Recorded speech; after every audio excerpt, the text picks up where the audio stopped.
Welcome to Gamebird Spotlight, a production of the North American Gamebird Association. And tonight we have with us Troy Laudenslager of Mahontongo Game Farm down in Pennsylvania. We are very glad to have you here, Troy. And tonight, let's see, you are in Dallas, Texas at the NPIP convention. So that's going to raise the question for most of our people, what in the world is NPIP? Okay, we may have to reload me in here for the audio again. All right, let's try that again. All right, you coming in better? And we Yep, coming now I better. can hear you loud and clear. All right, very good. So go ahead and tell us, you're down in Dallas for a conference for the NPIP program. Yes. And what is that? All right, the NPIP program stands for the National Poultry Improvement Plan. It was developed a long time ago to fight pleurum typhoid that was running rampant throughout the mainly chicken industry. So industry, with the help of government officials, decided to get together a group to try and combat the issue and how they would come up with testing requirements to eradicate the disease, which they've accomplished. And over the years now, it's been a springboard to help us with things like avian influenza, helps us get information out to the industry for biosecurity plans. But the overall goal is to protect the poultry industry, which is wide-ranging. We think of poultry and mainly think chickens are your main driver, with your egg-type birds, your meat-type birds, table egg layers. But you also have turkeys have their own subpart. There's a subpart for ostrich, emus, rays, and castle rays. Game birds we've now have a subpart for. Waterfowl has a subpart. And then there's kind of a catch-all for all exhibition, hobbyist poultry, and waterfowl. So it sounds like the E, none of the above. Correct. Yep. Yep. The catch-all. Wow. Well, we've been in the game bird industry since Sam and I moved out here to Ohio, even before that in Vermont. And we've never really seen the diseases that we're seeing at this point. And of course, the top of the line is avian influenza, but we're seeing things that are changing. For example, when we moved out here, we would get ducks and bring them. Now it seems like there's an issue with that. And we're going to talk about that a little bit. You talked about something called Subpart J. Why don't you tell us what that means?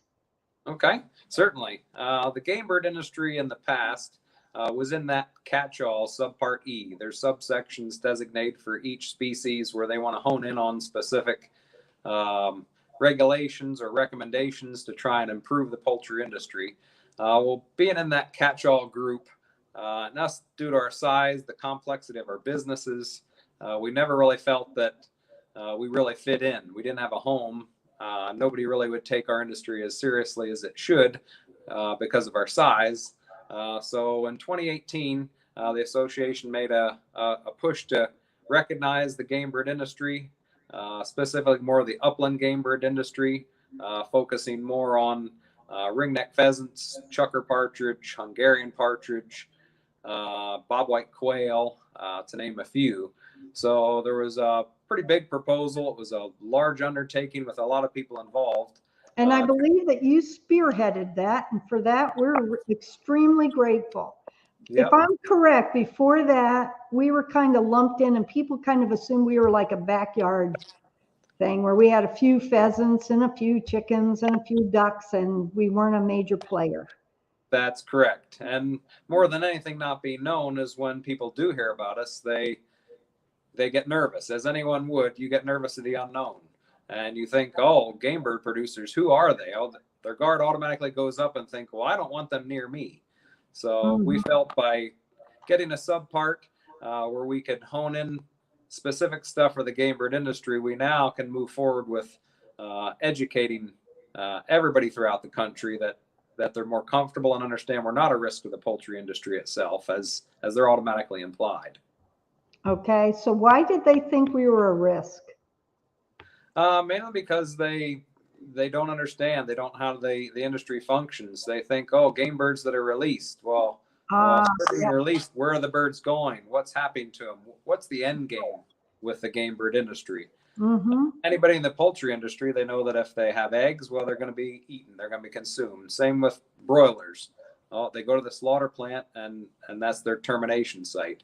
And for us, it's educating them that the game bird industry does have an egg/meat type part of their business. There are game birds, bobwhite quail, chucker partridge, some pheasants that have been genetically more modified to compete in the meat market, but they'd operate very similar to what the normal poultry industry would recognize. But the concept of raised for release, that you got to educate them in supporting the heritage of hunting, that people want to harvest their own food. And just because the birds are released doesn't mean they're going to fly 100 miles away, and they get this concept that they're going to spread disease all over the place.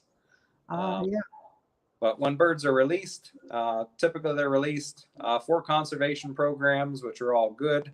But the birds don't migrate. They don't travel. Most birds, with the way the game bird industry operates, are harvested in a pretty short period of time, or they succumb to predation, all of which we need to just tell people that, hey, it is a terminal point. They don't move on from there.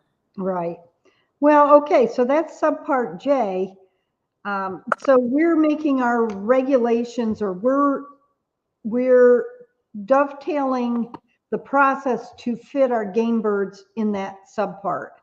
And one of them, I think you would say, would be being able to move birds during a time when there's an avian influenza outbreak, just like the turkey industry, just like the chicken industry.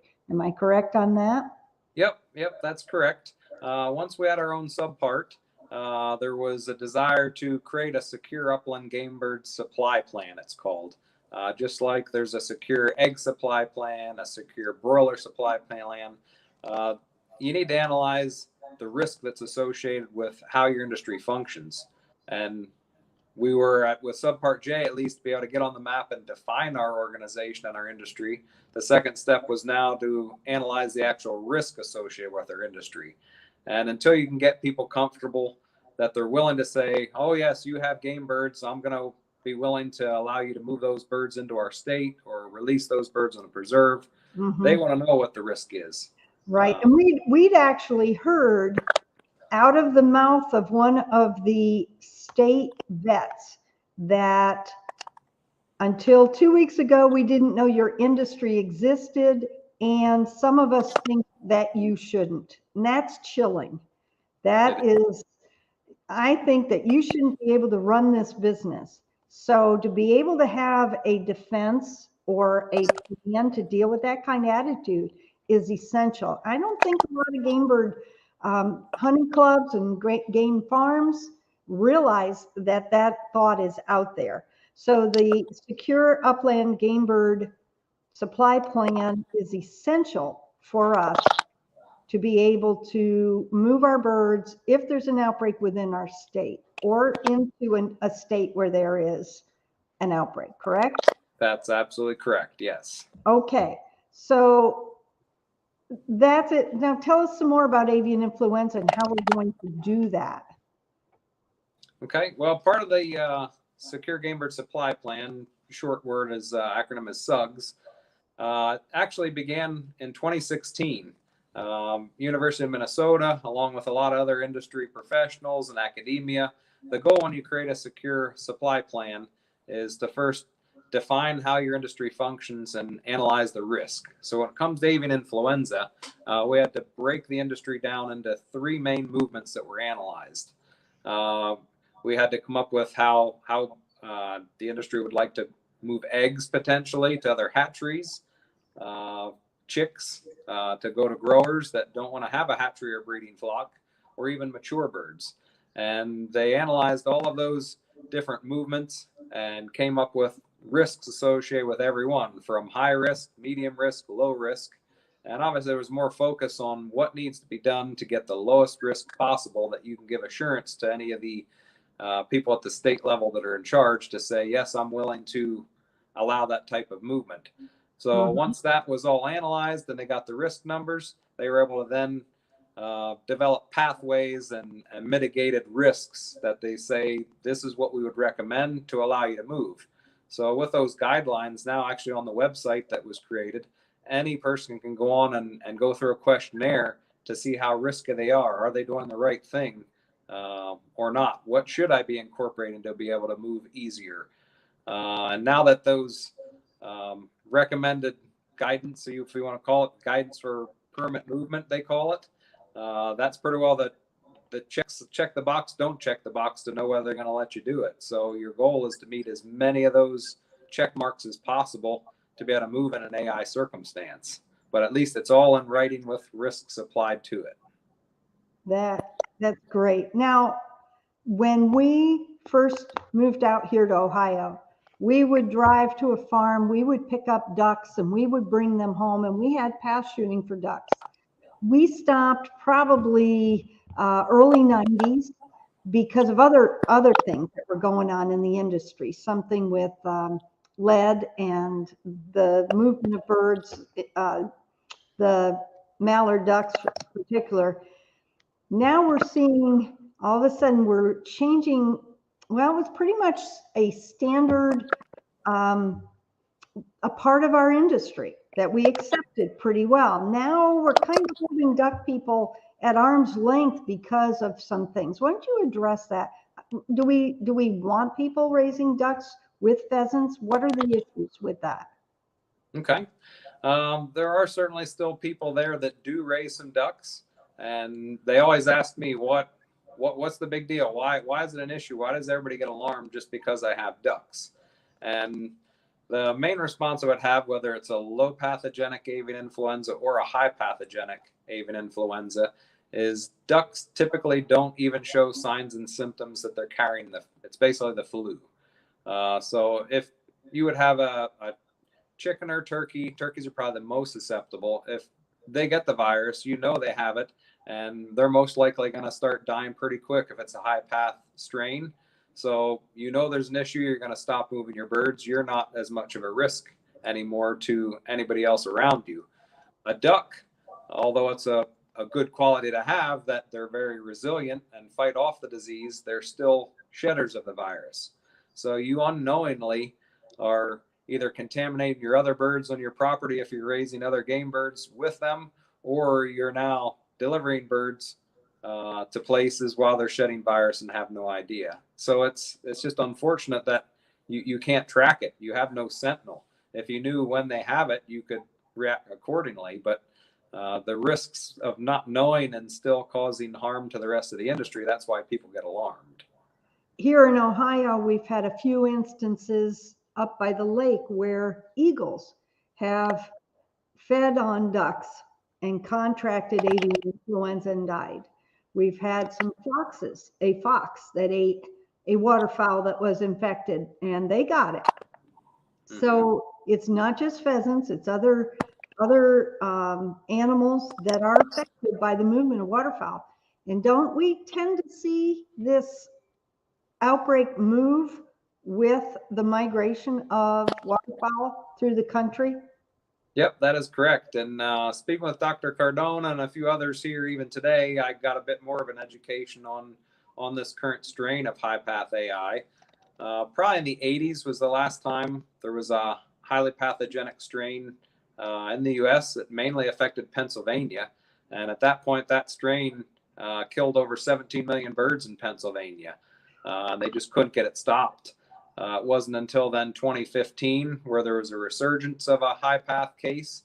Fortunately, Pennsylvania was spared, but a lot of the rest of the country was Iowa out that way. Mm-hmm. Yep, correct. Yeah. This strain is a bit different than all the other ones. The other high path strains, they could track more to just ducks, but this strain is across so many different species, like you're mentioning, different varieties of ducks and geese and many other birds. And it's so prevalent. It's just something they haven't seen before. So it is a bit nerve-wracking, and it spreads so easily. Some say, oh, it's airborne, there's nothing I can do about it. But a lot of the cases, once it gets introduced into an operation, the bulk of the spread for the most part has been humans and equipment going from farm to farm. And that's why biosecurity is so important. Everybody isn't necessarily just a victim of circumstance that, oh, it blew 2 miles down the road on a dust particle and I got it in my building. Right. There's a lot more we can do to keep it out of our flocks. But hunt clubs are affected, right? Unfortunately, hunt clubs were affected as well. And that was the new twist to the scenario this year. I know of one hunt club for sure was affected. I heard of a second one. There were 4 cases in the United States having to do with game birds this year. 2 of them were farms, and I believe, if the information is correct, 2 of them were preserves. And yeah. And I think on both of those, they were actually trying to attract ducks for pass shooting. And so then they were either being raised near their pheasants or were introduced into areas where their pheasants were. And if I remember in some of the discussions that our health committee has had, people were capturing birds that were released that had been exposed to it and then introduced that back into the flock that they were raising. So that's a no-no, definitely. Yep. Something to think about. We've never had to think about that before. So right. All of these things, I really want to encourage folks to join the North American Gamebird Association. We are doing everything that we can to help educate our members and provide information. The way I put it, ideas, information, issues, and inspiration for the game bird industry. We have a hunt club seminar coming up in July at Deer Creek State Park down in Mount Sterling, Ohio. Very beautiful venue, wonderful speakers. We're going to be dealing with some of these exact issues that hunting clubs don't always think about because they see themselves as being producers of the bird, simply the preserve that offers the hunts to other people. So anyway, I appreciate your work in this area, Troy. You've been a wonderful spearhead for getting things changed and done. So we really do appreciate your work for the North American Game Bird Association, and by extension, all those people who aren't even members of the North American Game Bird Association. So you have meetings all day tomorrow, all day Thursday, part of Friday at least, before you head back home? Yep, yes, and tomorrow we're actually really excited. We got invited to speak tomorrow in front of the entire group of all the poultry industry. There's going to be a talk from the chicken industry, the turkeys, the ducks, and game birds now are added to the list, which is a huge sign. So we're going to have the opportunity tomorrow to speak to the whole group and educate them a little bit about the game bird industry. I planned some slides showing what a game farm looks like to put people at ease. And some of the main topics we're going to try and cover is some of the things we didn't really get into, but why is the game bird industry a risk? They think, oh, they're outside, they're susceptible to anything. We want to drive home the point that just because your birds are outside, it's not a negative. None of the data from any of the risk assessments that have been done have shown that outdoor netted pens are more risky than a contained building. And there's actually advantages to birds being outside. The sun, the heat, the cover in your pens. We know the sunlight and the heat kills the virus. So being outdoors, it's a huge benefit. The cover that we have in the pens, you would automatically get flagged and say, well, any bird flying over your pen can go to the bathroom and that virus is in your pen. Well, it could land on the cover first, and the sun would have time to kill it. But most people should know that while birds are migrating, they very rarely go to the bathroom when they're flying. I'm relieved. Yep. More typically, it's when they take off. Okay. So your goal is to not have them stop by your property. And that's where you mentioned preserves getting in trouble and maybe being more of a spotlight.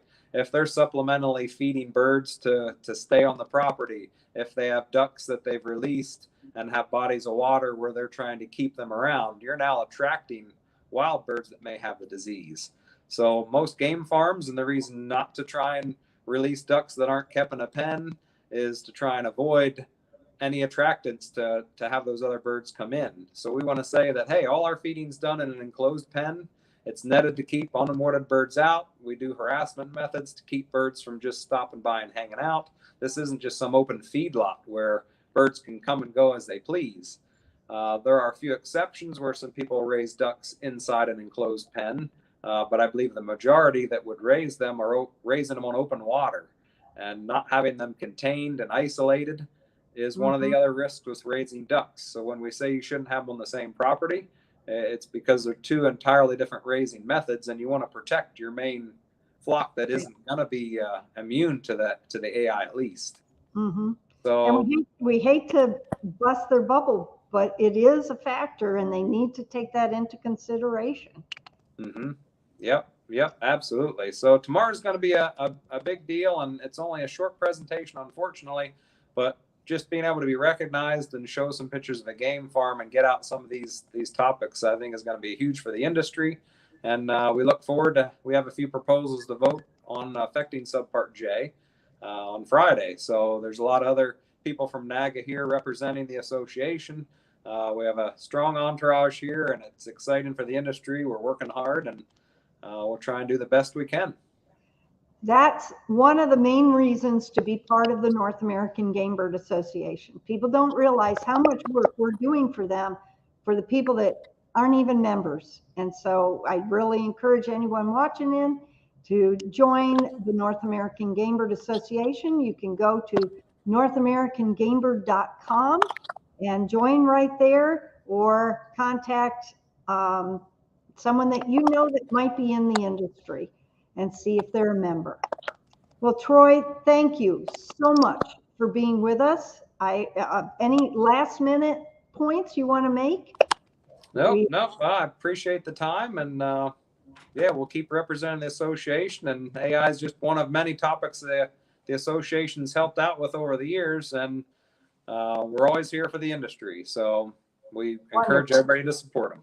Well, thank you. I know you will eloquently present our case tomorrow, as you have tonight, and we look forward to hearing the good news on that. Thank you for being with us, and thank you, viewer, for listening in. And we will be here next Tuesday night, same time, same place. And we encourage you to watch and join the NAGA. Thank you, Troy. Okay.